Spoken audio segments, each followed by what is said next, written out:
Morning students. आज की class में हम लोग फंडामेंटल ड्यूटीज के बारे में पढ़ने जा रहे हैं। स्टूडेंट्स, फंडामेंटल ड्यूटीज लेखपाल, यूपी पुलिस, एसएससी, रेलवे सारे एग्जाम में आती हैं। तो आपको फंडामेंटल ड्यूटीज को ध्यान में देखना है। Fundamental duties article number 51A में दी गई है। हमारे मौलिक कर्तव्य क्या है हमारे देश के प्रति, हमारे समाज के प्रति, वो मौलिक कर्तव्य हमें पता होने चाहिए। तो पहला कह रहा है to respect institutions, national flag, national anthem. हमें अपने राष्ट्र के जो भी संस्थान है उनका सम्मान करना, राष्ट्रीय ध्वज का सम्मान करना और राष्ट्रीय गीत का सम्मान करना है। बच्चों, हमारे लिए तिरंगे का जो महत्व है उस महत्व को हमें समझना होगा। हमें अपने तिरंगे का नाम ऊंचा हो, उसका मान बढ़े, उसके लिए कार्य करना पड़ेगा।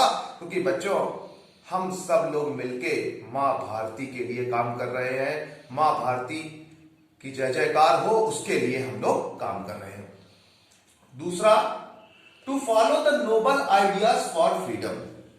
बच्चों, आपको मैं बताऊं, जो स्वतंत्रता हमें मिली अंग्रेजों से, वो बहुत आसानी से नहीं मिली बच्चों, बहुत आसानी से नहीं मिली। अंग्रेजी हुकूमत ने हम पर बहुत जुर्म ढाए हैं। हमारे भगत सिंह, राजगुरु, सुखदेव को फांसी पे चढ़ा दिया गया। तो वो जो उनका बलिदान हुआ, ऐसी भावनाओं को ध्यान में रखते हुए बच्चों, हमें अपने राष्ट्र के प्रति एकजुट होकर रहे, समाज में एकता की भावना से रहे, तभी हमारे जो मां भारती है, जो हमारा देश भारत है, वो विश्व गुरु बनेगा। तो हम सबको मिल करके काम करना पड़ेगा बच्चों, तभी हमारा देश विश्व गुरु बनेगा।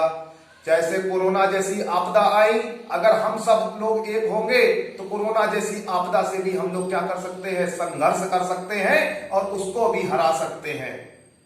बच्चों, आपको बताएं, हमारे देश ने कोरोना वैक्सीन अपनी खुद की बना ली है। तो ऐसा नहीं है कि भारतीयों में प्रतिभा नहीं है, भारतीयों में प्रतिभा है, बस उन्हें एक दिशा देने की जरूरत है। जो हमारे शिक्षकगण, हमारे अध्यापकगण दिन रात प्रयत्न कर रहे हैं अपने बच्चों के लिए। To protect the sovereignty, unity and integrity of the nation. Third point क्या कह रहा है, हम लोगों के बीच में इंटीग्रिटी हो, अखंडता हो। कहते भी हैं भारत में भिन्न भिन्न धर्मों को मानने वाले, भिन्न भिन्न भाषा बोली के लोग, जाति के लोग, वेशभूषा अलग है, पहनावा अलग है, लेकिन सब लोग क्या कहते हैं, वी आर इंडियन, हम भारतीय हैं। तो ऐसी भावना का विकास करना। फोर्थ पॉइंट कहता है to defend the country and render national service.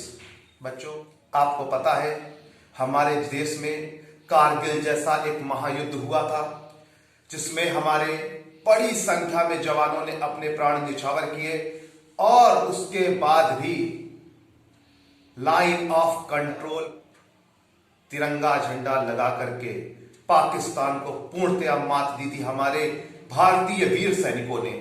तो उनकी भावनाओं को ध्यान में रखते हुए अगर भविष्य में कभी ऐसी आपदा आए बच्चों, तो हम सबको क्या करना है, उन्हीं की तरह कार्य करना। मां भारती की रक्षा के लिए प्राण न्यौछावर हो जाए तो हो जाए, लेकिन देश कभी किसी का गुलाम ना हो, इसको लेकर के हमें काम करना। क्यों कहा गया है, देश रहेगा तभी तो हम रहेंगे। जब देश ही नहीं है तो हमारा क्या अस्तित्व होगा बच्चों। तो ऐसी भावनाएं रखना। Fifth point, to promote brotherhood among the people. हम बच्चों आप लोगों से समय समय पर आग्रह करते रहते हैं, आपकी क्लास में पढ़ने वाला जितने भी विद्यार्थीगण हैं, सब में एक भावना होनी चाहिए। आप भाईचारे की भावना से काम करें, चाहे विद्यालय हो, चाहे संस्थान हो, और हम लोगों में कोई द्वेष नहीं होने चाहिए, हमारे अंदर कोई ईर्ष्या की भावना नहीं होनी चाहिए, क्योंकि हम सब एक ही देश के लोग हैं। तो हमें आपस में प्रेम भाव से रहना चाहिए। Six point, to preserve and value the rich heritage of our culture. बच्चों, मैं बताना चाहूंगा, हमारे देश की जो गौरव गाथा है, इसका गुणगान विदेशों में है। हमारा ही देश है जहां पर पत्थरों की भी पूजा होती है, नदियों की भी पूजा होती है, ग्रहों की भी पूजा होती है। तो हमारे देश का जो पवित्र इतिहास है, जो पवित्र साहित्य है, वेद कहां बने? यहां बने, अपने देश में। भगवान राम का जन्म हुआ, भारत में जन्म हुआ। बड़े बड़े ऋषि मुनि जन्मे, भारत में जन्मे। तो ऐसी गौरवशाली परंपरा के महत्व को हमको समझना चाहिए। 7th, to protect the environment, lake, river and wildlife. बच्चों, हमें अपने पर्यावरण की रक्षा करना, झीलों की रक्षा करना, नदियों की रक्षा करना और जंगली जीव जंतुओं की भी रक्षा करना। बच्चों, आपने देखा गंगा सफाई अभियान हो या वृक्षारोपण कार्यक्रम जो है 5 जून को मनाया जाता है पर्यावरण दिवस के दिन, उससे हमारी पृथ्वी पर बहुत बड़े चेंजेस देखने को मिले। जितनी गर्मी पड़ती थी, गर्मी का लेवल बढ़ता जा रहा था, सर्दी कम होती जा रही थी, लेकिन हमारी सरकार ने इस ओर ध्यान दिया, विश्व में भी इस ओर ध्यान दिया गया और जो हमारा पेरिस है वहां पर क्लाइमेट चेंज को लेकर के मीटिंग रखी गई और हर देश ने कहा वृक्षारोपण होना चाहिए। पेड़ काटना गलत है, पेड़ नहीं रहेंगे तो बच्चों एक दिन हमारा अस्तित्व भी नहीं रहेगा पृथ्वी पे। 8th point, to develop the humanism. हमारे आपस में मानवता की भावना होनी चाहिए, इंसानियत का रिश्ता होना चाहिए और हम लोग मानव कल्याण के लिए कार्य करें। ऐसी भावना के साथ हमें काम करना चाहिए। समाज में कोई बड़ा छोटा नहीं है, समाज में कोई ऊंच नीच नहीं होनी चाहिए। हमारा समाज है, हमारा देश है, हम सब इसी देश के बच्चे हैं, तो हमें अपने देश को ध्यान में रखते हुए कार्य करना। 9th point, to safeguard public property.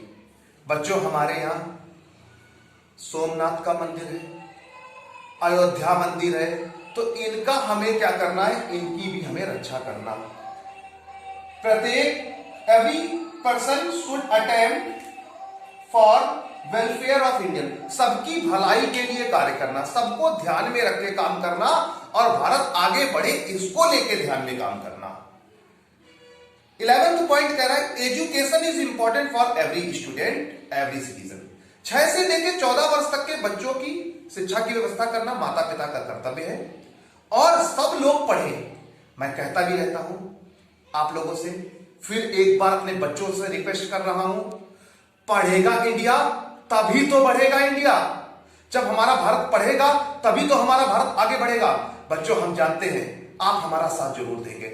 आप पढ़ने की जो ज्योति आपके सूर्यासन में जगाई है, वो ज्योति घर घर तक पहुंचाने का काम करेंगे। आप हम सब मिल करके भारत के एक एक बच्चे को पढ़ाएंगे, जिससे शिक्षा जगत में केरल जैसे हमारा एक राज्य है आगे बढ़ रहा है, वैसे ही हमारा भारत आगे बढ़ेगा, शिक्षा के क्षेत्र में आगे बढ़ेगा। आप हमारे चैनल लेट्स क्रैक इट को लाइक करें, शेयर करें, सब्सक्राइब करें। Thank you class.